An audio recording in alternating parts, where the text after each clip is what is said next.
Assalamualaikum warahmatullahi wabarakatuh. Sidang khas pada kali ini merupakan suatu sidang yang cukup istimewa. Jadi saya ingin meminta kepada para pegawai setiap kementerian yang terlibat dalam sesi ini untuk ambil nota, ambil catatan apa yang saya ingin utarakan. Kerana apa yang saya utarakan ini bukanlah kesemuanya soal Kementerian Kesihatan sahaja. Di Sabah, sejak kebelakangan ini yang berhormat Yang Pertua, trend menunjukkan bahawa ada peningkatan kes hari demi hari. Saya minta kepada kerajaan, khususnya Kementerian Kesihatan untuk melihat secara serius cara macam mana untuk membendung lebih awal. Kita melihat one step ahead. Jangan sampai nanti sudah naik mendadak, baru kita menjadi panik dan kita teraba-raba cara macam mana untuk kita membendungnya. Oleh kerana di Sabah ini sudah masuk fasa kedua, kita tidak mahu apa yang berlaku pada PRN yang lepas di mana kes kita cukup membimbangkan pada waktu itu. Dan pada waktu itu yang berhormat Datuk Yang Pertua, kalau kita ingat waktu kes mendadak menjelang apa selepas PRN itu bahawa ramai tenaga perubatan daripada Semenanjung telah pun dikerahkan datang ke Sabah untuk membantu negeri Sabah dalam menangani COVID pada waktu itu. Dan pada hari ini juga saya mendapat maklumat dan mendapat berita bahawa ada di kalangan pasukan perubatan kita yang ada di Sabah juga sekarang sedang dikerah untuk datang ke Semenanjung untuk bantu di negeri-negeri yang kritikal seperti di Selangor. Jadi saya ingin meminta kepada Kementerian Kesihatan supaya melihat perkara ini, jangan kita kerah para pegawai kita, para doktor kita dan juga pembantu perubatan di daerah yang agak berisiko tinggi untuk meningkat COVID.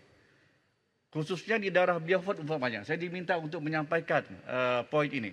Supaya jangan dikerah MA ataupun MO daripada Hospital Beaufort untuk datang ke Semenanjung pada waktu ini. Mereka mohon oleh kerana tenaga yang ada di sana sekarang ini juga pun agak kurang. Dan kes juga sedang meningkat di daerah sana. Yang berhormat Datuk Yang Dipertua,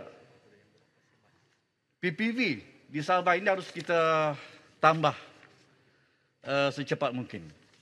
Kerana PPV yang ada ini tidak mencukupi. Kita faham satu PPV di Sabah, saya mendapat maklumat boleh menampung sehingga 59,000 dos per day, satu hari.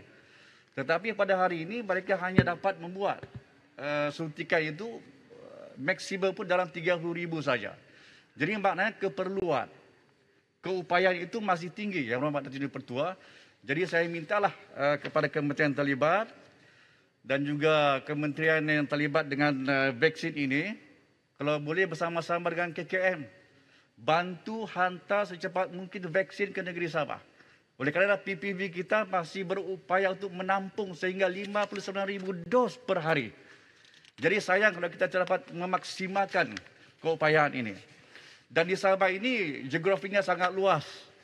Saya minta kepada KKM supaya menasihatkan, memberi pandangan kepada mesti bahawa one single dose sangat diperlukan di Sabah itu.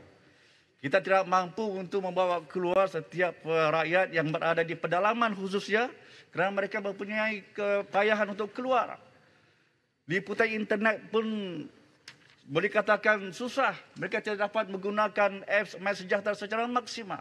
Jadi saya minta one single dose ini diperbanyakkan. Kuantitinya saya percaya telah pun diluruskan dan saya percaya mesti kerajaan pusat telah bersetuju untuk menghantar one single dose CanSino ke negeri Sabah. Cuma permintaan saya kuantitinya harus ditingkatkan. Kerana Sabah negeri yang luas dan memerlukan one single dose ini. Yang berhormat Datuk Yang Pertua, target kita pada by third week of August saya dikabarkan bahawa rakyat Sabah akan diberi vaksin sebanyak 750,000 orang rakyat negeri Sabah by third week of August. Dan ini adalah suatu kadar yang masih terlalu rendah. Masih terlalu rendah jika dibandingkan dengan jumlah rakyat dewasa 2.7 juta rakyat Sabah yang harus divaksinkan. Jadi saya minta kepada KKM beri pandangan kepada Mosti dan kerajaan pusat supaya hantar secepat mungkin. Hantar on time dan hantar lebih banyak vaksin ke negeri Sabah. Yang Berhormat Datuk Speaker, semalam hartal doktor kontrak telah pun kita sama-sama dapat saksikan. Dan this is another wake up call for the government. Dengan izin, saya minta kepada kerajaan supaya melihat perkara ini secara serius. Saya faham, isteri saya seorang doktor yang Berhormat Datuk Dipertua. Saya tahu bagaimana kehidupan seorang doktor berhadapan dengan para pesakit, apatah lagi dalam pandemik yang cukup membimbangkan pada hari ini. Saya faham dan saya merasakan kesengsaraan itu. Jadi saya mintalah kepada kerajaan supaya serap mereka secepat mungkin ke jawatan-jawatan tetap. Di samping itu mereka juga barangkali akan dapat peluang untuk melanjutkan pelajaran dan menjadi doktor-doktor pakar. Yang untungnya siapa? Kerajaan yang untung. Yang untungnya siapa? Negara kita. Mereka boleh memberi khidmat bakti mereka pula kepada rakyat pada masa-masa yang akan datang. Yang Berhormat Datuk Speaker, dan saya setuju dengan pandangan Yang Berhormat Tuara tadi bahawa ada sentralisasi polisi yang harus dipraktikkan oleh kerajaan pusat. Untuk negeri Sabah saya minta polisi ini ataupun konsep ini dipraktikkan. Bahawa ada desentralisasi polisi, SOP yang telah pun ditetapkan kerajaan pusat itu harus dilihat dengan kesesuaian negeri-negeri.